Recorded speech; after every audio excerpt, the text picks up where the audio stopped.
Every year at Computex, we have the intention of going to look at stuff rather than doing what we usually do, where, if you don't know, we're booked. So we go from booth to booth to booth to booth to booth. And typically we don't see a lot of what's actually at the show unless we get some time between things, which is very, very uncommon for us.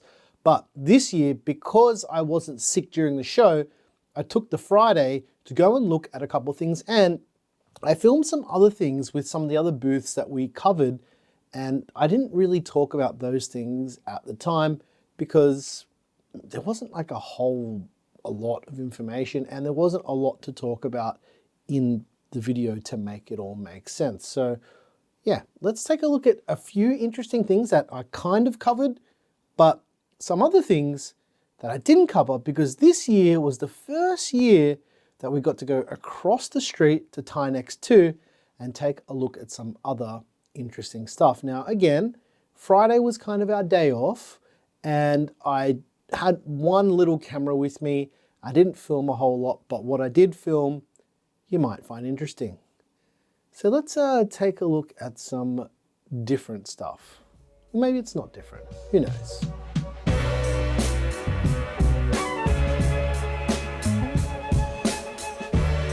This video is brought to you by Aorus and their brand new QD OLED gaming monitors. The Aorus FO32U2P is the world's first OLED gaming monitor with DisplayPort 2.1 UHBR20 and a mind-blowing 240Hz refresh rate. And the Aorus FO27Q3. The Aorus FO27Q3 is a 27-inch 1440p QD OLED monitor with an unbelievable 360Hz refresh rate that is perfect for clicking on heads. Both monitors feature vibrant QD OLED displays for stunning colors and deep blacks. Enjoy seamless gameplay with variable refresh rate and AMD FreeSync support. Connect your consoles with HDMI 2.1 and easily switch between devices with the built-in KVM switch. Plus, Aorus OLED Care's AI technology helps prevent burn-in. Because it's coming up to the end of financial year, Aorus also has some deals for you Aussies out there. Save up to $700 on selected gaming laptops, all powered by GeForce RTX 40 series laptop GPUs and the latest Intel CPUs. Also save up to $150 on selected 4K monitors as well. To find out more about the new Aorus QD OLED gaming monitors and the end of financial year deals, check out the links in the description. Back to you, Nick. This is a new case from a case company you may have not heard of for a while called Computex. This is called the BX Mesh.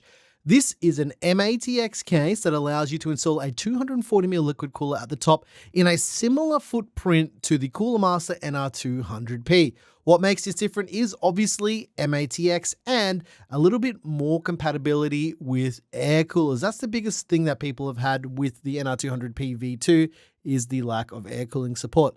The front design is nice. It could do with a little bit more work.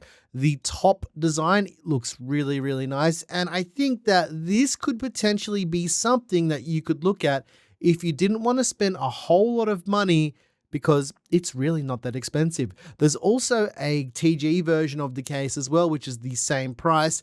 And I don't think this is a terrible case overall. You're looking at spending around about $65 for the Computex BX and the BX Mesh. Yeah, I really like the design. I just wish they would remove the front logo and make it a bit more clean. Next up is something that we did cover. This is the Aorus DisplayPort 2.1 daisy chaining technology. This is something that kind of confused me because we haven't seen it done like this before. But why? Why hasn't this been done before?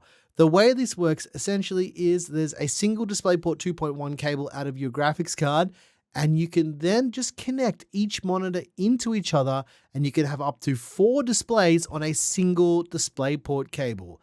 Again, why haven't we seen this before, and why hasn't it been accessible? This is something we have seen with Thunderbolt, but not with DisplayPort.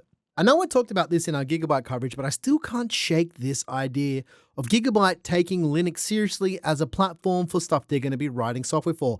I know this utility is basically a benchmark for all of their machine learning stuff that they're trying to work into all their new software and whatnot, but seeing Gigabyte taking Linux seriously means that there's engineers and developers inside Gigabyte who are also looking at this. So Gigabyte, please make your motherboard software available in Linux. The next thing is a case called the Zalman Z10DS. What is interesting about this is it's not the regular Z10 that they've been selling for a little while. It's a version with a big 15.6-inch display on the front. There's two versions of this. They have a regular one, which is just the display, and then they have a touchscreen version. They were saying that the touchscreen version is going to be around $200 US. That seems almost too good to be true. Definitely something we're going to keep our eye on. Next up is something that MSI was kind of hiding. MSI AM5 EPIC 4004 boards. This supports the new AMD EPIC CPUs on AM5. I don't know why no one was talking about this. Not only that, MSI had a whole bunch of server motherboards, which isn't something that we would typically see from them at all, especially not on the show floor at Computex. MSI, you guys need to talk about your server boards more because the whole home lab community is waiting. Just as a bit of a quick update to this while I'm still editing the video, I reached out to MSI while I was editing about these MSI server boards, especially the ones for AM4 and for EPIC 4004. MSI is going to be getting some of these boards over to us, and they're keen on getting us the one with the dual 25 gigabit Ethernet. So keep your eye holes peeled because I've got a really cool series of videos planned with these new boards. As well as that, we saw a bit of the Cam 2 stuff on the show floor, but MSI is doing a collab with Bits Power to make a liquid-cooled cooler for these new Cam 2 modules. One of the biggest complaints I saw from people, especially with Cam 2, was, oh, you know, there's less opportunity for aesthetics, but the truth is there's more space for RGB. You can see with this water block here, all they'd need to do is put an RGB strip in the water block and the whole thing is illuminated. So this is something that we're going to see that I think is quite interesting. Next is a company called Almador. They have a whole bunch of odd cases. I thought this one was worth mentioning because this case is kind of ridiculous. They call it the space station. It's got compatibility with basically any type of water cooling configuration except the top radiator. I think you need to use a slim rad. You can't use a full fat rad because of the angle of the case, but this is definitely one to look out for. But this was the most interesting thing I saw at Computex, hands down. It's called the Almador WSSR500. This is a workstation / rack mount case that allows SSI EEB motherboards.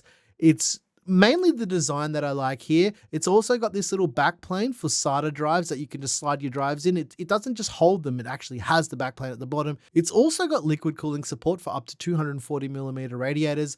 The thing that I find most interesting is this is the short depth version. This is only one of 3 cases they make in this form factor. The other versions of these Almador cases are the SR630. I didn't film anything, but I'll just show you some of their website here. Yeah, this is a bit of a deeper version, maybe a little bit deep for my rack that I've got in my office, but 360mm liquid cooler support. I'll probably try and get this one as well. 4U racks are my jam. 5U can be a little bit big. And then they've got this really deep one. What is a little bit confusing, which I couldn't really get a straight answer out of them, was really about the rack rails. They said that it's compatible with rack rails, but when I looked at the case, it didn't look like there was anywhere to mount them on one side of the case. But I guess, as I mentioned, we're going to get our hands on these cases and let you guys know what the whole story is, especially with pricing. They didn't know what the pricing was at the time, but if it's under $200 US, they're going to kill it. All right, there's not heaps that I filmed to really add to this, but the thing is, these were the things that I found pretty interesting, and I didn't really see that many people talk about it. The most interesting thing for me was probably that Almador rack mount case. Like, the whole series of cases looks really interesting, and I'm going to reach out to them to see if we can get our hands on them, because that WS500, that really short depth rack mount case, looks freaking awesome. The other thing is that little Chief Tech case, it's only $65 US, so hopefully we can get our hands on that one too. I did chat to them a little bit about the design, and they were like, oh, what do you think we should do to alter the design a little bit? And I said to them, look, get rid of the Chief Tech logo on the front, and I think you got something pretty interesting and compelling on your hands. Anyways, guys, I hope you enjoyed all of our Computex coverage. That's the last of it for the year, as I mentioned already. And yeah, back to our regular scheduled programming tomorrow or whenever the next video comes out. Once again, thank you so very much for watching. I'm your boy Nick with Gear Seekers. You peek, we seek. And yeah, normal videos. I'm ready.